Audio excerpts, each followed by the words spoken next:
order that. This order. So, the inspiration behind our track Zameen Se was our origin story, where our forefathers come from. The album is called Multani Mitti. तो हम दोनों के origins Multan से pre-partition, our families migrated from there, and thank you man. And that story really inspired us to put it on a record and tell our story उस हिसाब से.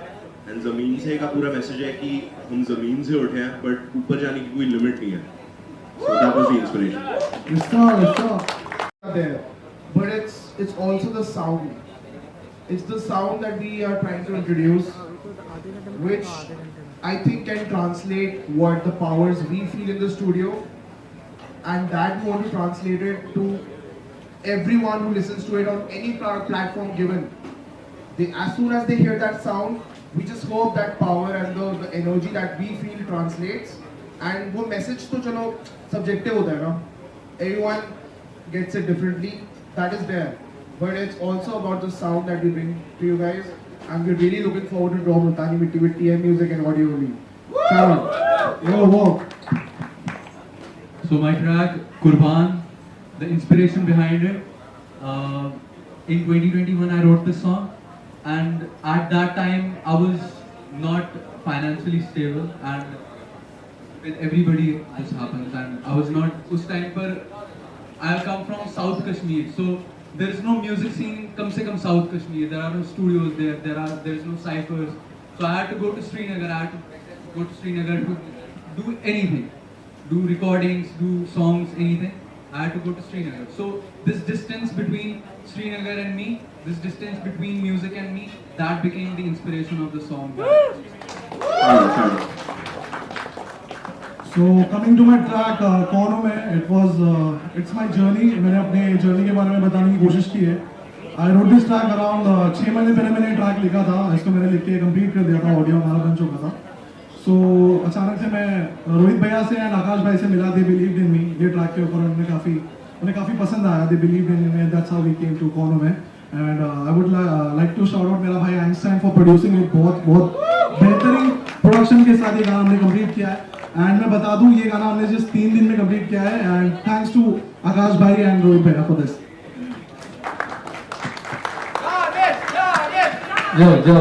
जो hello ma'am, कैसे आप? तो मेरा गाना जो है रहबर, इट मीन्स गाइड, जो आपको पहले बताया. तो बस वही है कि गाइडेंस मैं सीख करता हूँ, और मेरे छोटे भाई लोग जो भी है, जो लोग who look up to me, I give them guidance. तो ये ड्रेक का एक गाना है, वो बोलता है ना, strength and guidance, all that I'm wishing for my friends. So yeah, that's it. Strength and guidance, all that I'm wishing for my friends. Full power. Eklavya here, who's an amazing rapper here, he says that what difficulties have we faced in our life. तो अब जाके ऐसा लग रहा है मेरे को, तकरीबन 2011 से कर रहा हूँ, 12 साल हो गया. तो अब जाके ऐसा लग रहा है कि I've made it थोड़ा सी. अभी तो मतलब भूख बहुत है, अभी तो खत्म नहीं हुई भूख. तो ये पिछला जो टाइम गया ना, ऐसा टाइम था कि जब म्यूजिक को इतना अप्रिसिएशन नहीं दिया जाता था. अलग अलग म्यूजिक को सिर्फ एक तरीके का म्यूजिक बजता था. आज ऐसा है कि ऐसा हो रहा है, मीडिया पूछ रहा है एक हिप हॉप आर्टिस्ट को सवाल. तो पहले ऐसा नहीं होता था. हिप हॉप भी काफी मेन स्ट्रीम कमर्शियल था. अभी ऐसा है कि कॉन्शियस म्यूजिक लोगों को सुनना पसंद आ रहा है. तो कॉन्शियसली इसको लेके चलेंगे आगे. And yes, with great power comes great responsibility. Full power. This release in particular, Zameen Se, happened after we did a song called Court Kacheri, and that song inspired us to take that song forward and make an album based around that. And fortunately enough, we were in a position कि industry में हमें support मिलने लग गया था. If we wanted to make things happen, वो हो रही थी हमारे हिसाब से. And when it comes to parental support, तो obviously starting में, because it's not a conventional career choice. So going from that, हमारे लिए हमेशा ऐसा था कि हमें एक प्रूव करना था पॉइंट. सो ये नहीं कि हम बेडरूम में बैठ के गाने बना रहे हैं, जब वो actually it turns into value creation and you get to a point where you can sustain yourself. When we got to that point, उस पॉइंट के बाद से parental support was not a problem. Like luckily enough, my parents have been very supportive, and more than even parents, friends and everyone in the community, the industry has been very supportive, and उसी वजह से ये सब हो पा रहा है. Any support from the social media or your friends on your social media? Did you validate your song before that? Ask their opinion. Okay, how is it going? Anything on that? Yeah, obviously. So, validation, exterior validation is, I feel, for me, I'm going to be honest, it's important for me. It's important for me when I get a second confirmation, that okay, wow. And also from someone who understands art. So, like my parents, I don't think they understand what I do. They like the fruits of it. The fruits that I get, how I look, the places I get to be, the life I get to lead. They're happy by that, but I know they don't understand the music I'm making. Yeah, absolutely. But when a person like, shout out AK, shout out Rak Kashyap, please. When a person like that validates my music, that's when I feel like, shit, it might just make sense. This might just be making sense. And that is just way too inspiring and powerful for me to continue this. So this journey is a mystery for me. I don't know where this is gonna take me tomorrow, but that excitement and the curiousness, like how curious I am to see it, is what is just moving me ahead. So that's that. I would like to add on to that, alright? आप जो भी लोग यहाँ पर हैं, अगर आप एक इंडिपेंडेंट आर्टिस्ट को सपोर्ट करते हैं ना, आपके 0 पैसे लगते हैं उसमें. आप जो भी कहीं पर भी बैठे हैं, आपने नया म्यूजिक अंडरस्टैंड किया, सुना है, तो आप अपने दोस्तों के सर्कल में उसे प्ले कीजिए. पता नहीं किसी को कहाँ से इंस्पिरेशन मिलेगी. प्लीज़ अगर आपको आर्टिस्ट पसंद है तो उनका काम शेयर कीजिए सोशल मीडिया में और लोगों को बताइए कि ये artist is an upcoming artist. ये करना बहुत ज़रूरी है और रेड एफएम इस पर बहुत मानता है और इसीलिए हमारा एक शो है जिस कॉल्ड रेड इंडी शफल, जहाँ पे हम इंडिपेंडेंट म्यूजिशियंस को सपोर्ट करते हैं. उनके गाने एक टाइम पे रेडियो पे प्ले नहीं होते थे, अब वो रेडियो पे प्ले होते हैं because of that show. And we believe in artist who come up and show their skill से ज़्यादा अपनी कहानी बोलना इज़ वेरी इंपॉर्टेंट. सो आप प्लीज़ इन सारे आर्टिस्ट के काम देखिए, सुनिए एंड उसे शेयर कीजिए सोशल मीडिया पे. That's very important. सिर्फ एक आर्टिस्ट को थोड़ा प्यार चाहिए और थोड़ी तालियां, इसके लिए वो जीता है. As far as it comes to the industry, we are still building an industry in Kashmir, and TM Music has a big hand in it. Like they are putting out artists from Kashmir also. Industry support की बात हुई तो there are a lot of people who support your music, but there is also a lot of backlash because a lot of people sitting at the throne think they're like, okay, इसको आगे बढ़ने नहीं देना. And but now it लगता है कि hope है. And now about the parental support, I'm still 19 and parents की तरफ से तो there is not much support, but they're not against it too because as Dhrubai said it, it's not a conventional career choice. So that's. So talking about my struggle, जैसे हम सबकी अपनी अपनी कहानी है, अपना स्ट्रगल है. So मैंने 10th में एक्चुअली रैपिंग चालू की थी एंड वहीं से मेरा पढ़ाई से ना दिमाग भटकने लगा था, है ना. तो मैंने 11th क्लियर किया, फिर 12th में मुझे लगा नहीं था कि I would be able to clear, but anyhow मेरे को 34% आया, मैं पास हो गया. एंड मैंने ये बात मेरे मॉम डैड से 1 साल तक एक्चुअली छुपा के रखी है. एंड मैंने उनको कहा कि नहीं, मैं पास हो गया हूँ, मैं इंटरव्यू के लिए जा रहा हूँ और मैंने जॉब रिजेक्ट कर दी है कि मुझे जॉब नहीं करना, मुझे और सैलरी वाला जॉब करना. मैंने झूठ बोल रखा था. तो घर में बोलते ना कि भाई तू कुछ कर रहा नहीं है, पढ़ रहा नहीं है उस हिसाब से. एंड जैसे मैंने गाने के स्टार्ट में बोला है कि मैंने आपसे 1 साल मांगा है और मैंने कर दिखाया करके. मैंने मेरी मॉम को बोला था कि मुझे जस्ट 1 साल चाहिए खुद को प्रूव करने के लिए. एंड साल खत्म होने वाला था जून में, एंड अभी जस्ट 1-1.5 महीना पहले मैंने टीएम में मुझे साइन किया. And that's a big deal for me. मैं बोल सकता हक से आई मेड इट. आज मैंने मेरी मॉम को वीडियो कॉल किया एंड मैंने दिखाया and she was crying and she was like कि मैं कितनी गलत थी, तुझे ऐसे ऐसे करती थी, मेरा बेटा मेरा राजा ऐसे ऐसा कर रहा है.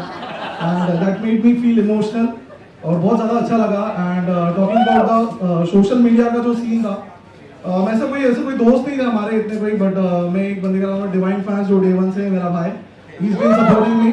उसका डिवाइन फैन का खुद का हिप हॉप पेज है. He used to post stories about my songs and all. And talking about the parental जो सपोर्ट है, वो शुरुआत में तो नहीं था. मॉम डैड को बिलीव नहीं था कि इसमें कुछ कर पाएगा, बट मैं उसका जवाब एक ही चीज़ से देना चाहूँगा कि आज मेरा शो और मेरे डैड वहाँ पे खड़े हैं. That's the biggest support I could ever get. Thank you so much. Struggles तो रहे हैं, हर किसी के लाइफ में होते हैं स्ट्रगल्स, और स्ट्रगल्स का क्या ही बताऊं। तो है, बहुत कुछ देखा है लाइफ में, अप्स एंड डाउन्स लाइफ में, बट आगे बढ़ने वाली जिंदगी और कुछ नहीं। फाइंडिंग नीमो देखा है किसी ने? फाइंडिंग नीमो में डोरी क्या बोलती है? Just keep swimming, just keep swimming, just keep swimming. तो वही किया है life time, I have just kept swimming. Mom dad का ऐसा है कि डैड अभी 2 साल हो गए, he is resting in peace. Mom has, और मॉम डैड दोनों ने एक्चुअली बचपन से म्यूजिक मुझे बहुत कुछ सुनाया है। डैड ने मुझे कैसेट्स में कव्वालियां सुनाई है, गजल सुनाए है, और मॉम ने रफी साहब से इंट्रोड्यूस करवाया, काफी पुरानी म्यूजिक, एस.डी. बर्मन। तो काफी डाइवर्स म्यूजिकल नॉलेज मिला है बचपन से, तालीम मिली है मुझे। और हाँ, थोड़ा अगेंस्ट भी थे घर वाले, क्योंकि कन्वेंशनल चॉइस नहीं है। तो हाँ, बट देखो अभी भी कर रहे हैं, आगे भी यही करते रहेंगे, क्योंकि म्यूजिक के अलावा कुछ आता नहीं भाई मेरे को, तो यही करेंगे। हो जाता है टाइम से, सब सीखते रहते हैं, तो सीखने का नाम ही जिंदगी है। मैं भी पहले रिकॉर्डिंग करना नहीं जानता था, जब तक मैं रिकॉर्डिंग पे बैठा मेरे दोस्तों के साथ मिक्स वगैरह और भी, तो फिर वो आया, मुझे परफॉर्म करना चालू किया तो आया। आप कुछ करने का आपको मतलब प्रयास करोगे तो होगा आपसे, है ना? मतलब आप कोशिश करोगे एक बार तो हर कोई चीज पॉसिबल है, I think. Of being able to say what you want, that in itself. Guys, that's a collective answer. Please, that is exactly what I was about to say. I was just about to say freedom of speech. Thank you, brother. I mean, That's it. Like just having that is enough for us. जब तक वो है तब तक हम हैं। कि भाई अपनी बात बोल दी, और फिर उसकी वजह से क्या, मैंने कितनी बातें गानों में सुनी है, और उसकी वजह से आज भी I lead it differently, I lead my life differently.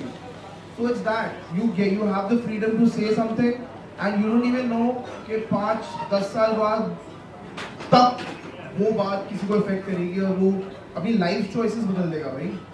That is just a huge responsibility, and also I like taking that freedom. अब से वो गुजरता है, ठीक है, एंड ट्रॉमा एक बहुत इम्पोर्टेंट नहीं, बहुत ही एक हिस्सा है जिसको सोसाइटी इग्नोर करती है, ठीक है। जब ट्रॉमा से इंसान गुजरता है ना, वो दब जाता है, और कहीं ना कहीं उससे वो बाहर निकलने की कोशिश करता है, लेकिन उसके पास जरिया नहीं होता है। Sometimes people act out really mad, and लोग जब थेरेपी पे जाते हैं तो उसको पागल बोलते हैं, ठीक है। But I feel that hip hop in a way gives us artists a way to express our feelings. I mean, in its purest way, pure. मतलब उसमें कुछ sugar coat करके नहीं बोल रहे, you know. And जिसको जैसा लगे वो लगे. It is my emotion. It is their emotion. उनको freedom उस तरीके से मिली है कि उसको खुले तरीके से express करें. चाहे वो childhood trauma के बारे में है. There is one song which I just released called Sorry Masi. If you go and listen to it, you will understand what my whole life story is. So that is what it is. I mean, that's what I feel. I would like to add a little on that. कि बस वही है जो सब भाई ने बोला कि जैसा हम जिंदगी जी रहे हैं और जो हमारे आसपास चल रहा है उसके बारे में बोलो। हो सकता है कि आपके ओपिनियंस हमसे अलग हो, ठीक है, हमारे ओपिनियंस अलग हो, पर हम दोनों कोएग्जिस्ट कर सकते हैं। That's what democracy is, right? तो कोएग्जिस्ट करते हैं एक दूसरे के ओपिनियंस के साथ, और वही है फ्रीडम ऑफ स्पीच है कि हम बोल सके आसपास जो हमारे ऊपर चल रहा है, जो हमें महसूस हो रहा है। वो शायद आपको नहीं हो सकता है पर हमें हो रहा है। वो शायद हमारे ऊपर गुजर सकती है, आपके ऊपर नहीं गुजर सकती है। कभी आप समझ सकते हो, कभी आप नहीं समझ सकते हो। तो वही हमारा ये काम है कि हम खुले मुंह बोलते हैं, बेधड़क बोलते हैं, बेशर्म होकर बोलते हैं। हिप हॉप का ये नजरिया और पर्पस ये है हिप हॉप का। अगर आप लोग एक मूवी, आप लोगों को टाइम मिले तो देखना, straight out of Compton movie का नाम है, ठीक है। तो पहले ब्लैक लोगों पे बहुत जुल्म होता था, अभी भी होता है। तो पहले ऐसा जुल्म होता था कि स्टूडियो से डॉक्टर ड्रे, पूरा NWA, इन लोगों को बाहर निकाल कर पुलिस वाले ऐसा लाइन से ऐसा जमीन पर लेटाते हैं, and just because they are black they say that you supposed to be here under my foot. तो उन लोगों ने गाना निकाला, उन लोगों ने ऐसा पूरा क्राउड को बोला कि raise your middle fingers high up in the air and say fuck the police, because they felt that. Alright. तो उनके दिल की बात थी वो. तो अपने दिल की बात बोलो, किसी को समझ में आए तो आए, किसी को नहीं आए तो ना.